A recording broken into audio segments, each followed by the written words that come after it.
dire qu'il y a beaucoup de jeunes filles. Vous vous êtes placés sous un joug étranger et bizarre. Et quand tu es sous un joug étranger et bizarre, comment il faut reconnaître? C'est lorsque ta joie et ta paix dans le Seigneur s'en va. C'est à cause qu'on dit c'est un joug étranger. Étranger veut dire que ce n'est pas le lieu où tu dois être. Ce n'est pas ton pays normal. Ce n'est pas ta maison normale. Mais tu allais te mettre là-bas. Il faut sortir du copinage. Prends le téléphone après la prière. Dis à ton copain c'est bon. En Jésus-Christ, il n'y a pas de copinage. Mais il y a fiançailles, il y a mariage. En Jésus, il n'y a pas copinage et il n'y a pas concubinage.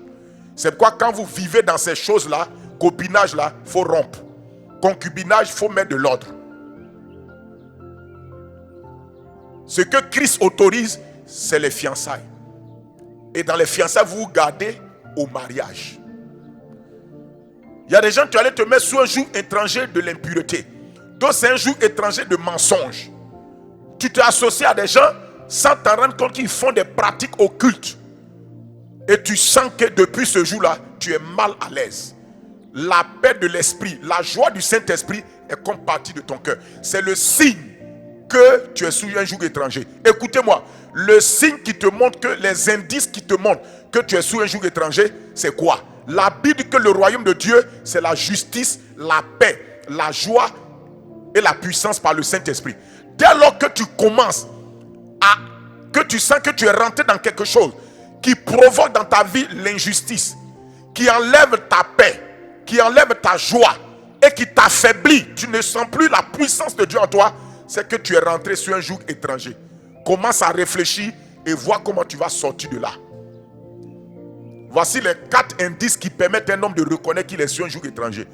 Tout ce qui affaiblit la puissance de Dieu en toi, c'est un joug étranger.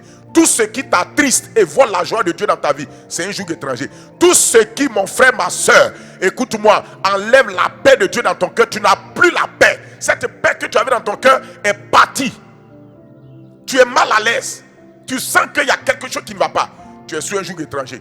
Tout ce qui, mon frère, ma soeur, enlève le sentiment de justice. Tout ce qui t'empêche de vivre la vie de Dieu et te pousse à vivre une vie qui n'est pas la gloire de Dieu, c'est que c'est un joug étranger. C'est à partir de là que tu reconnais et que tu te dégages. Il dit ne vous mettez pas. Cela veut dire que Dieu t'a enlevé du joug, mais tu peux aller te mettre. Et beaucoup de gens se sont mis sous un joug étranger. Mais j'ai une bonne nouvelle pour toi. Ésaïe 10, 27 dit l'onction détruit le joug. C'est pourquoi ce matin dans la prière, le joug de ton cœur a été brisé.